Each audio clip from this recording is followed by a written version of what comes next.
Hello everyone, welcome to the Mio on MMA podcast, reviewing UFC 238, Sean Strickland versus Khamzat Chimaev. And ladies and gentlemen, once again, Sean Strickland is the champion. However, much like his title win over Israel Adesanya, I want to give him credit. I really, really do, because it just sounds bad faith to be like he only wins because other fighters fail. And it's not true, because Sean Strickland contributes to those failures. Sean Strickland goes out there and fights to a winning game condition. He hustles. He contributed to this as much as he could. But the highlight, the byline of this title win is Khamzat Chimaev. What the F happened? Because round one, Chimaev comes out and he does what we expect him to do. 4 minutes and 47 seconds of top control. Not the most brutalizing top control ever. Not the greatest ground control ever. He does not have good ground and pound. That's just all there is to it. And we have a 10-9. And it's like, okay, here we go. We're going to ride this. This is going to go exactly how I expect it to go. And then round two happens. And in round two, Chimaev fails badly on two takedowns. Ends up on bottom for much of the round. And I have no idea what happened, because from that point onwards, he basically stops wrestling. He doesn't really try to wrestle. He got a takedown in the fourth round, and he tried to wrestle in the fifth round a fair bit. Scored 6 takedowns on paper. Although, to be clear, on paper is doing a lot of heavy lifting in that case. But it became a volume kickboxing matchup for round 3, 4, and 5 for the most part. He didn't even go for a takedown in round 3. He went for 2 in round 4. He got one of them. And essentially, I scored the fight for Strickland. No problem there. I gave him round 2, 3, and 5. And I think round 2 is definitively his. I think round 1 is definitively Chimaev's. I think that round 4 is definitively Chimaev's. I don't think that there's anything around that. And round 3 and 5 are the ones that you could see either way, theoretically. You could go 4-1 Chimaev, 4-1, or 3-2 Strickland, or 3-2 Chimaev and be perfectly fine. And in a nutshell, it's just that, like, in the rounds where Chimaev landed more shots, he wins. Now, I will say there's a bit of a sort of false thing, I think, a little bit, is that I keep hearing round 3 is like Chimaev landed very clearly better shots. And while I think he landed the better shots, I think he had more power on them. I think that that's based more on Strickland's general pillow-fisted reputation, more so than actually watching the round. Because I rewatched the round, and I'm like, no, I to a degree agree that I think Strickland's punches here are worth 1 point something of Strickland's, but people are acting like Chimaev was rocking Strickland and doing big damage, and I don't think that's the case, is what it comes down to. I don't think that is accurate. I think that is actually doing Strickland a disservice, and it takes a lot for me to say that because I hate Sean Strickland. I hate Sean Strickland fans a lot, but no, he came out here and he fought a good fight. It's just at the end of the day, I don't know what happened with Chimaev here. I don't understand. And the thing that does legitimately bug me is that throughout the build-up to this fight, we were sold that these two hated each other, that this was a bad fight, or a bad blood fight of the absolute pinnacle degree. And then by the fourth round, they're like smiling at each other. There was a hug in there. It again is the whole thing of that, like the whole thing around Chimaev and Strickland is that they are playing a character, and I'm not here for it. I understand, like, I'm a pro wrestling fan. I understand that part of the combat sports allure is definitely the soap opera aspect of the bad blood. And far be it from me, like, the reason I wanted to see Rick Story versus Mike Pierce back in the day was their legitimate bad blood. It added something to the fight that was beyond the quality of the fight itself, because the intrigue of the fight itself was very, very limited. It's like Pierce is the better boxer of the two, but it's going to come down to who can get the takedown, essentially, and that is really just about it. It's not that interesting of a fight, but like the backstory made it interesting. So I understand that, I get that. But if you're going to try to manufacture a backstory, you have to actually you have to actually stick with it. You can't, in the fight, reveal that it's just bullcrap. Like, at the end of the fight, Chimaev puts the belt on Strickland. And they're like, that's really good sportsmanship. And it is. But it's good sportsmanship after you've been selling me that you two hate each other and want to kill each other. And it's a blood feud that will never end and has all this, like, it's just wrong. It's a failure to do pro wrestling soap opera correctly, in a nutshell. There has been some discussion about whether Sean Strickland should be in the Hall of Fame off of this. I think the answer is, unfortunately, yeah. Like, no matter what you think about Sean Strickland, the answer is yes. We put Matt Serra in the Hall of Fame, realistically. And we're going to put Michael Bisping in the Hall of Fame, and we're going to do all this. And, like, the answer is, if you held the belt at a relatively modern era, you're going to get in the Hall of Fame. That's just kind of all there is to it. Like, if you're Dave Manet, maybe not. But if you're Sean Strickland, if you're Alexander Pantoja, if you're Joshua Van, if you're, I'm just throwing up recent champ, if you're Chimaev, being in the Hall of Fame at some point is not unthinkable. So I don't even really know if that's a conversation to be had. Now, figuring out where he fits in the history of, like, great middleweights is a legitimately hard conversation, because the high point of beating Adesanya and now Chimaev is so high.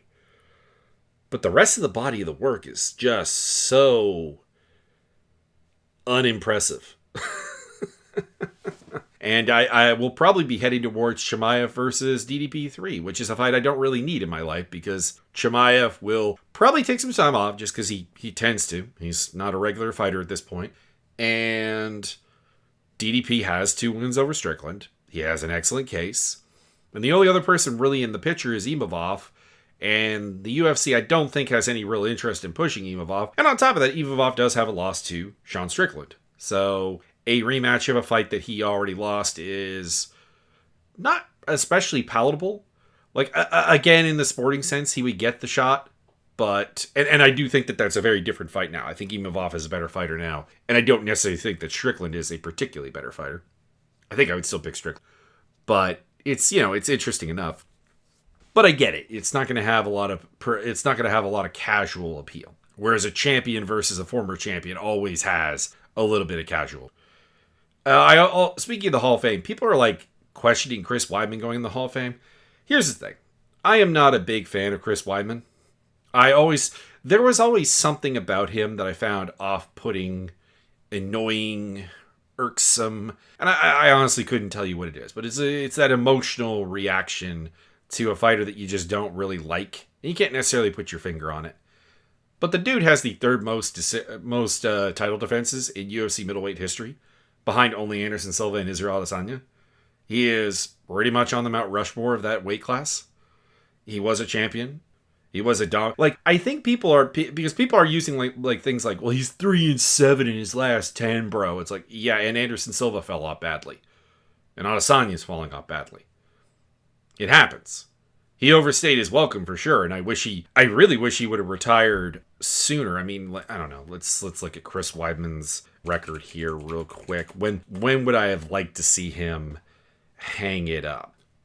So he loses the belt to Luke Rockhold in a somewhat embarrassing performance. He has a perfectly fine fight with with Yoel Romero, which ends as so many Yoel Romero fights do, with a third round face shattering KO. He then has a fight with Gegard Mousasi, which does not go well for him. But he gets some takedowns, and he looks like a competitive guy who and Mousasi at the time was an upper-comer. Beats Kelvin Gastelum, that's great. Loses to Jacare, still not sad. Loses to Reyes, still not sad. I would say that probably it's ironically after his win over Omari Akhmedov, because while he won that fight, and he won that fight actually quite cleanly, all things considered. If you've never watched that fight, I guess don't go out of your way. But like, he wins rounds 1 and 3 pretty clearly. Round 2 is a close round, where Akhmedov actually puts him on his back a lot. But it's the moment where it's like, Chris Weidman, no, you can go out on this win. You can go out on this win, and it'd be cool. It'd be fine. It'd be dope. And then Uriah Hall happens, and then that at the very latest should have been the end of it.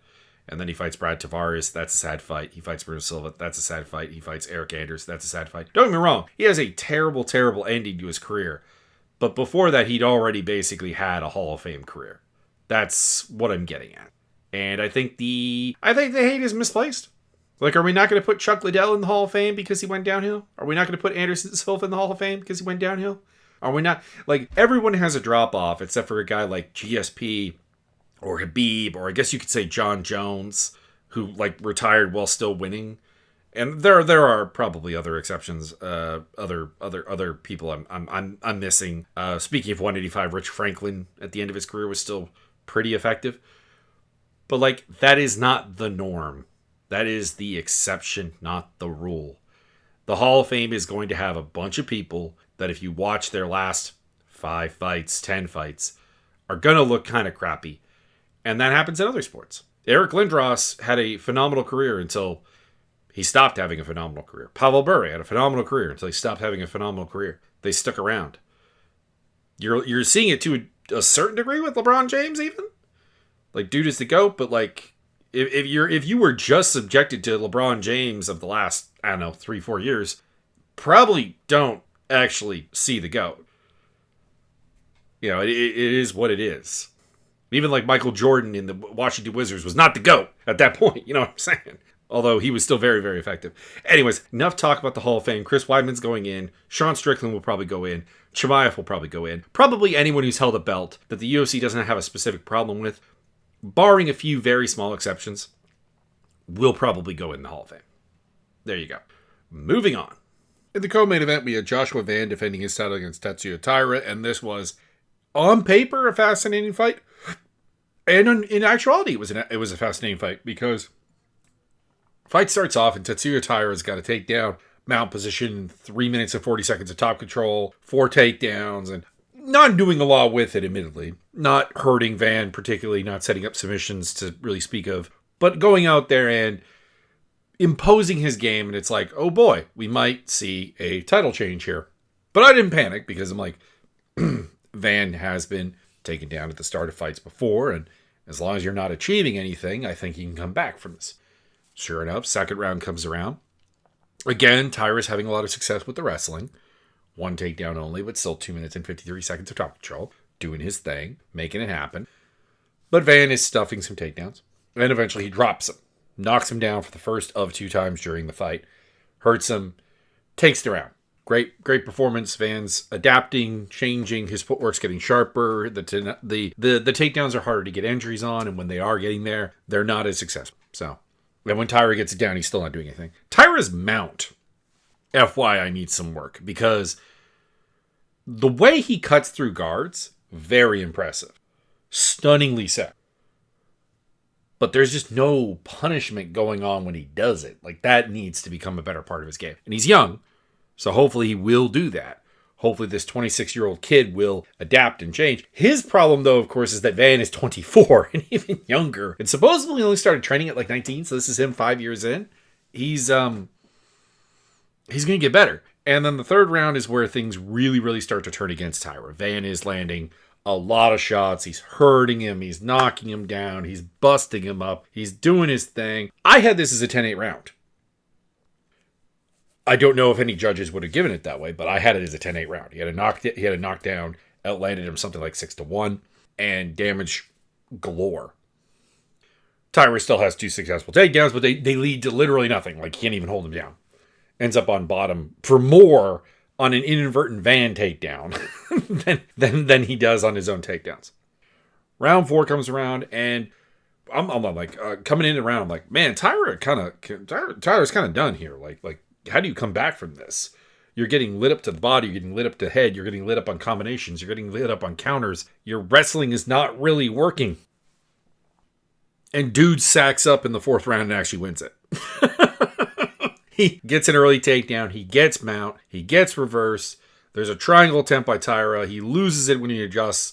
And we finish on the feet with Van still winning, obviously, that the striking combos, but getting hit with some low kicks that look like they're pretty big. That would be a bit of a thing. Like, if he could work those in earlier, I think that would have been a good idea. But, like, a good round for Taira. I had him winning the 4th. And then round 5 comes around.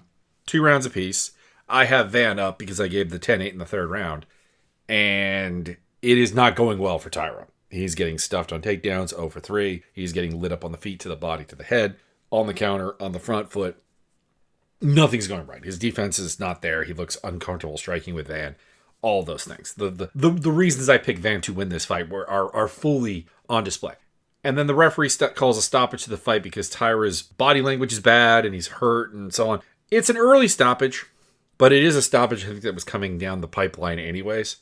So I'm not particularly annoyed by it. Also, the fact that Shaolin Hibera was the referee means that how can we? Shaolin may come to me in my sleep and strangle me. So what am I going to do about that? But Joshua Van with a phenomenal performance. I won a bunch of money off this because he was, for some reason, the underdog.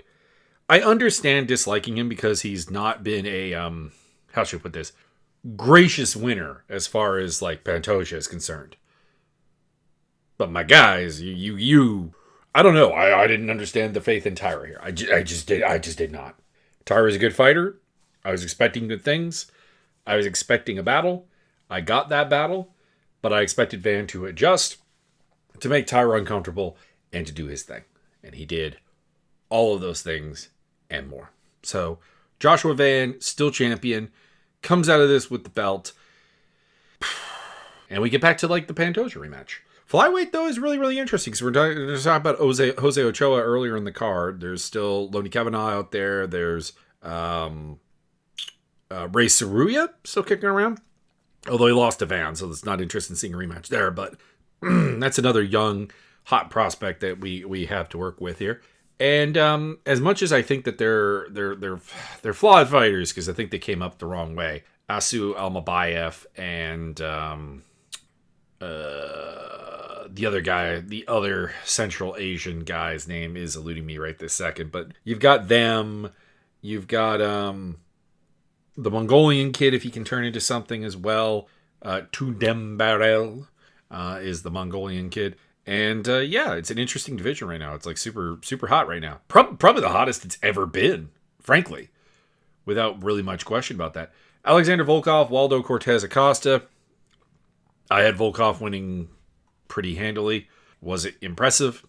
Not really. But he went out there. I thought he won the first 2 rounds, lost the third round, and even the third round's questionable. Hurt Waldo in the first round. Not the first round, the second round. And Waldo basically had, I expected him to have no real answers for the range, and he didn't. He probably had more of an answer than I thought he was, but when he was really getting pressure going, it was just kind of like barreling forward and getting hit on the counter. So it is what it is. Waldo Cortez Acosta is a good athlete and a tough guy, but his footwork is problematic, and I think it limits him against really high-end competition. Now, granted, this is heavyweight, so that's not a lot of people.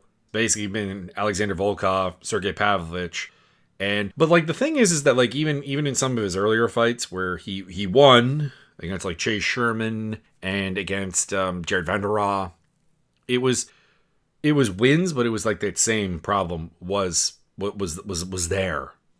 And there's just not like a lot of people that are going to take advantage of that because there's not a lot of people that have the speed to keep up with him. But it is going to limit him at the very, very top of the division. And it's why he got lost here. Volkov called for a title shot. Don't get me wrong, Alexander Volkov, if you happen to come across this, you have earned a title shot. You have, in fact, earned that. You should have beat Cyril Gahn, who's fighting for the title as we speak. Booked up here against Alex Pereira. You beat Jelton Almeida, who was a hot prospect. You beat Sergey Pavlovich. You beat Romanov, who's a hot prospect. Jerzy Rosenstruck, who we forget was actually pretty decent. And your losses are to Tom Aspinall, Cyril Gahn, Curtis Blades, and like you have to go back to like 2018, Derek Lewis. You've earned that title shot. I don't think you're going to get it because there's just not a lot of interest. There's not a lot of fun. There's not a lot of conversation. I mean, I guess if Gahn wins, you have a rematch there. But the reason that Volkov theoretically beat Gahn and got robbed was that Gahn is a dumbass, which will forever make selling that as a rematch not exactly the most exciting thing in the world, is kind of the problem. So I wouldn't be surprised if he doesn't get the title shot. I think he was right to call for it. I think he's earned it. I just don't know if that's going to happen. And Sean Brady absolutely waltzed over Joaquin Buckley despite all the thoughts of like, the line movement, the rumors that Brady had been in an accident, the rumors that Brady had an injured knee, had an injured nose, had an injured all kinds of things, even to the point where Buckley's corner was talking about you could hurt that nose. The problem here is just that Buckley can't wrestle worth a damn. His wrestling defense is just, I explode, I'm really, really strong, I'm really, really explosive. And it's not technically correct. And the fact that he has been kicked out of several gyms probably is the core problem here. He has all the physical talent in the world to be a really good fighter, but he is seemingly in the gym a bit of a dickhead, a bit of a gym bully, and people don't really like to deal with that. So, anyways, I'm not surprised. I'm also not surprised that King Green absolutely decimated Jeremy Stephens. Can we stop having Jeremy Stephens in the UFC at this point, please? There is no point. There is no need. There is no desire. On his part, even. There's no desire on his part to be an MMA fighter. I don't know why we're doing this. Bobby Green absolutely destroyed him. Afterwards, went over to Dana White and asked, walk with me, Joe. And took Dana White over there to basically complain about not having his performance of the night bonus last time out. I can't honestly remember if I thought he should have got it for the Zell Huber fight. I just don't remember the card enough. But it was a good performance. It was fun. It was fantastic. Rear naked choke. Tap out. We're done. Jeremy Stephens doesn't want to wrestle. Jeremy Stephens doesn't want to deal with kicks. Jeremy Stephens no longer has the raw physical ability to just be a power boxer. He should go do bare knuckle, I guess. But, I don't even know if I'm super interested in seeing him do bare knuckle. That's just the problem. Age is here, and it is time to go do other things. I don't really have anything else to add about that one. Don't have really anything else to add about the Buckley Brady fight either. Or the Volkov Waldo Cortez Acosta. Van Tyra spoiled me. There was actual flows to that fight. These three. There really wasn't. There really was not. Atepagoche absolutely destroyed Ozzy Diaz. This was another somewhat questionable stoppage, I suppose, but we didn't need to see anymore. Honestly, I would have been tempted to just throw the towel in after round one. Diaz had nothing for it. His ideas were okay, what if I stay really, really far at range? You don't have any offensive tools there, and you're against someone taller and longer than you. It's not going to work.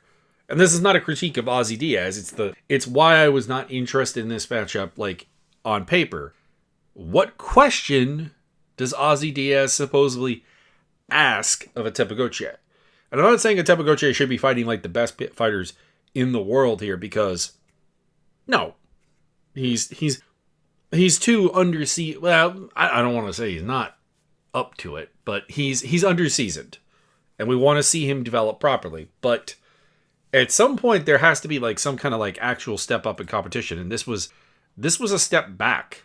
Andre Puliev is a more interesting, challenging opponent than Ozzy Diaz is. So it's not the worst fight he's had. But the fact that arguably the most interesting fight he's had was the Robert Valentine fight in his second fight in the UFC is kind of concerning. I don't know. They're 185's got a lot of fodder for him to chop through, and they seem determined to let him do that. Yaroslav Amosov destroyed Joel Alvarez. That was good. That was fun. I shouldn't say destroyed. It's not like Alvarez didn't have his moments on the feet, didn't have his moments of offense, but he got taken down 6 times. And eventually basically got rock bottomed into an arm triangle. So Yaroslav Amosov did really, really well. Are there limitations on his style? Sure. Doesn't move his head enough. Doesn't defend enough on the feet. He's not a bad offensive boxer. He has decent fundamentals, decent things. But when his wrestling is not functioning, it's a real problem. But as long as he's fighting guys who are not going to be able to shut down his wrestling, i.e. Yoel Alvarez, it's kind of not really a problem. So is there a loss in his future coming up? Probably. There's somebody who's going to look at the Jason Jackson fight and actually be able to replicate it. But right now, there's a lot of guys he's going to feast on. And we'll see what they do with him. I do wonder if he's being told not to have pro-Ukrainian stuff in his post-fights. Because it's just... He was... In Bellator, a lot of his thing was about the Ukraine war. the Ukrainian-Russian war. And in the UFC, he seems muzzled. Seems like maybe they haven't told him to, but like seems like he wants to say something, but something in his brain, whatever that is telling him not to do it. So there's that, I guess, in a nutshell. I guess the only thing I would add about Alvarez and Amosov is a lot of people on Twitter were talking about how the move to 170 is the cause of Alvarez's problems. I don't think they are, because I think Alvarez's issue with pressure-based wrestlers is a problem that isn't size created. It's bad technique on his part. And the assumption that he can overpower people, which at some point was going to be a problem at 155 as well. So, is it here earlier at 170? Sure, because size and wrestling have a certain hand-holding correspondence. That being said, I do think that the same problem was on par, and has been on par, because he got rag-and-muffined by Armin Tsarukyan. So I think realistically that was on par anyways. Grant Dawson versus Mateusz Rumbeski, a fight that I wasn't especially looking forward to, but it was fine. Grant Dawson did some fun things on the feet, although, God, is he a terrible striker still. In a nutshell, he won round 1, got a big kick, got a takedown, got 2 minutes and a half of top control. Round 2, he gets dropped by Rumbeski, but otherwise has a pretty competitive round with him. Still, he ends up underneath him. Rumbeski's insistence in wrestling is a problem in this matchup. It was the point where I lost any faith in his ability to win. And then in the third round, it's takedown, 4 minutes plus of top control, Rumbeski looking gassed out, unable to do anything, and Dawson gets the W. So, Grant Dawson with the victory.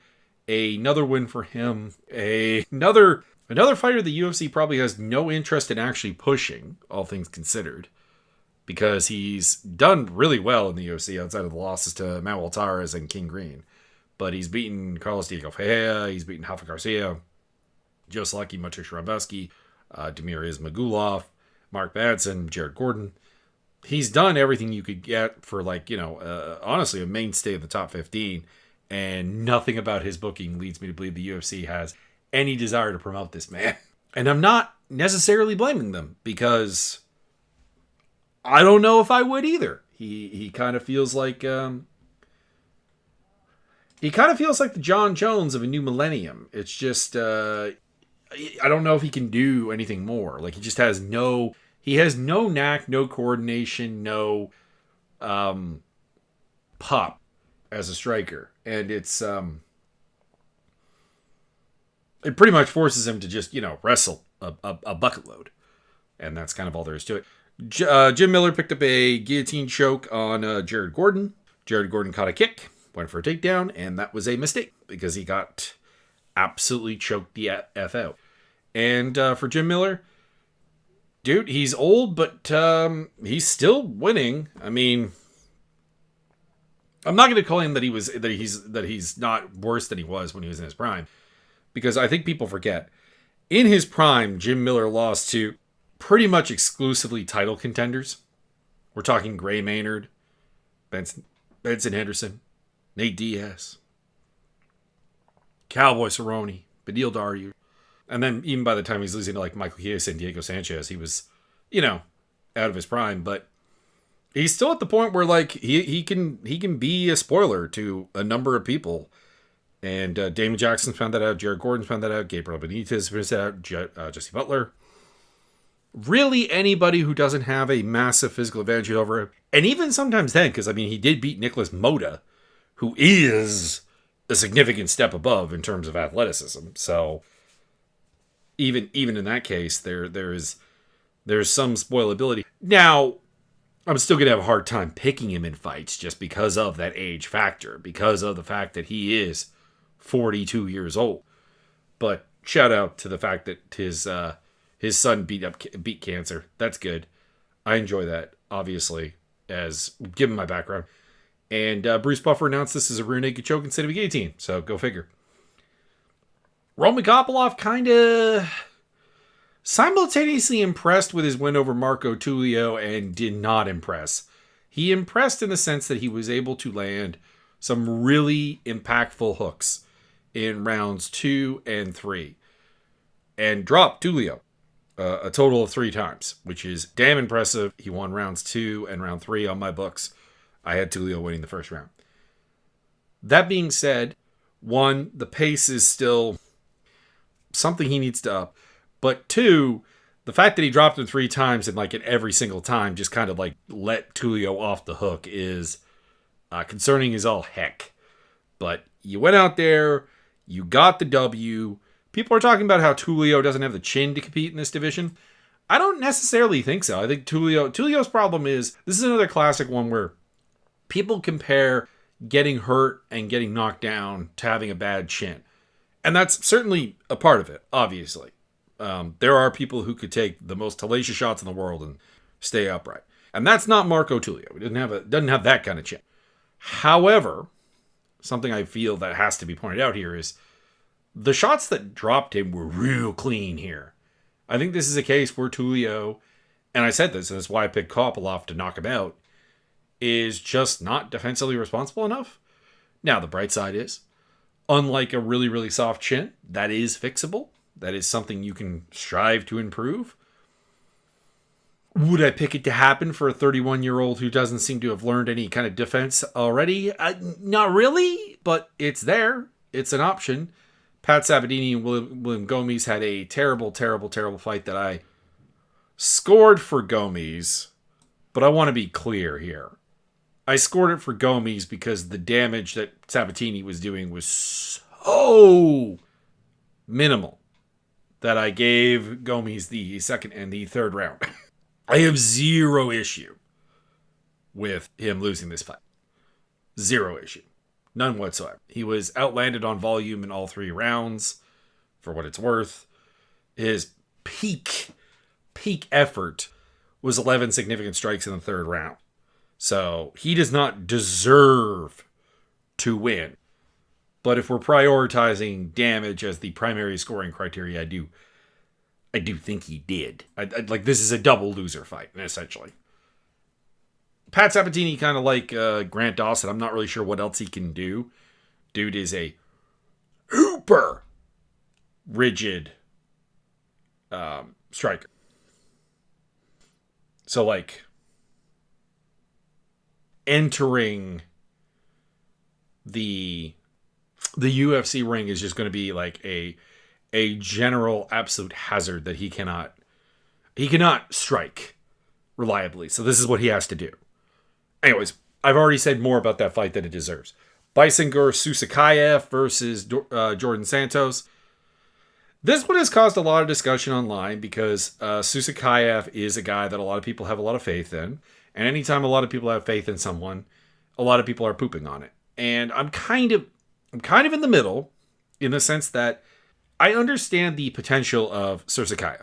He has the physical gifts, the frame, the technical ability to be a very good fighter. I think I said a long-term ranked fighter, possible contender, even not unthinkable as a champion. There have been worse fighters than him at 185 who have become champion.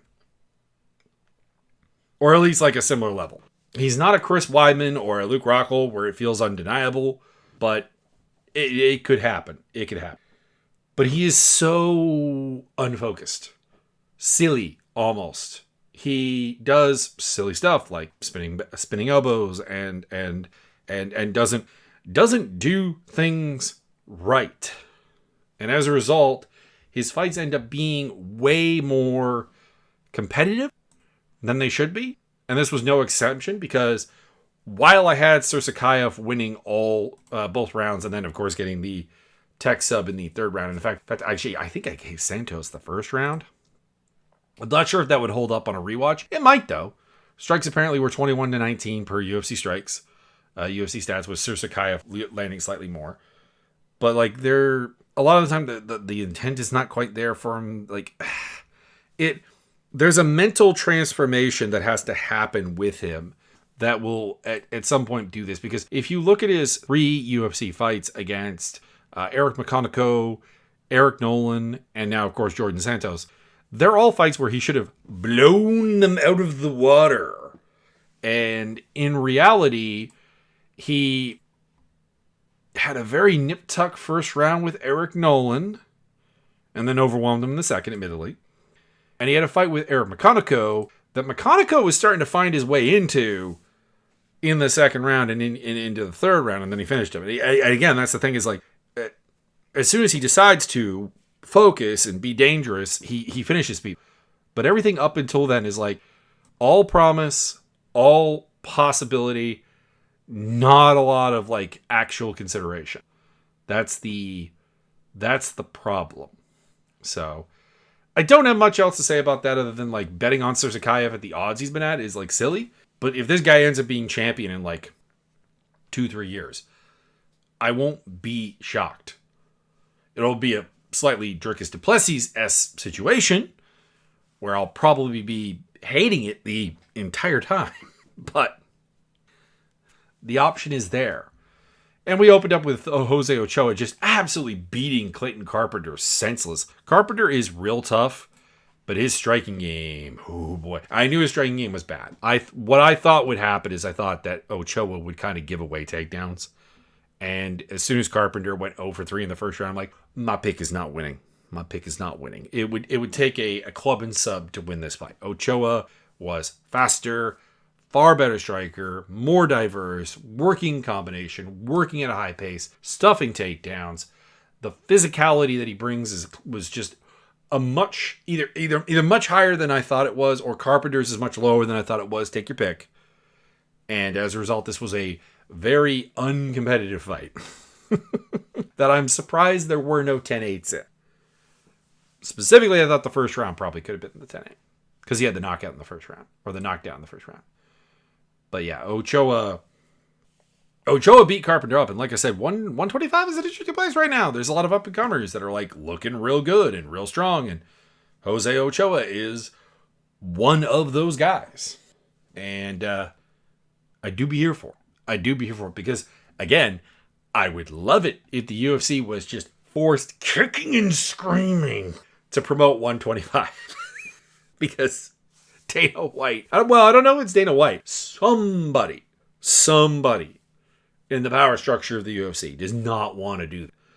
And having them forced to do that would tickle me all sorts of pain. Anyways, that is all. I'll be back with... Honestly, I'm tempted to do MVP predictions this time around. I know it's a thin card. But it's not like the UFC is exactly coming up with its A game to oppose it. We're talking about UFC Fight Night, Allen versus Costa. And don't get me wrong, Arnold Allen, Melville Costa, like them both. Let it happen. Doo Ho Choi versus Daniel Santos is a terrible co-main event, though. Fun fight, but a terrible co-main event. Malcolm Woolmaker, Juan Diaz, that's fine. But Justice Bukowski's Christian Edwards, I'll pass. That was supposed to be someone else. I forget who that was supposed to be, but now it's Christian Edwards, and I am not here for the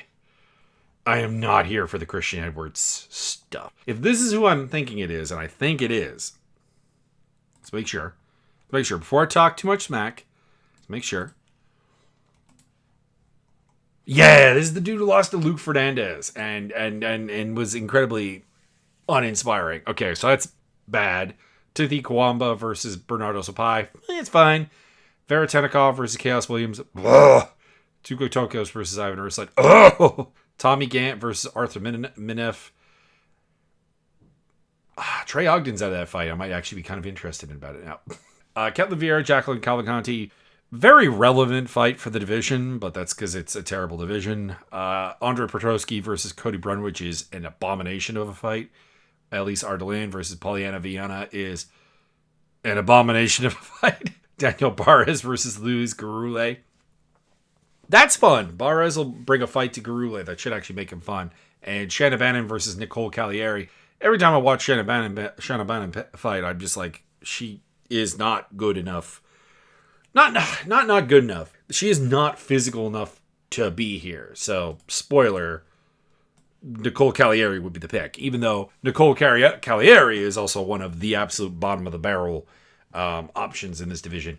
as well. So, that's less than ideal. But, like, she gave competitive fights to Ernesta Caracate and Carla Judice, and Shanna Bannon is so much worse. Carrie Skyta, pardon me. Anyways, those are the picks. That was the breakdown. Sorry, that's what's coming up. And down below, you'll find social medias, Discord server, video game stuff, all that jazz. Check it out if you enjoyed this. And I'll see you next time.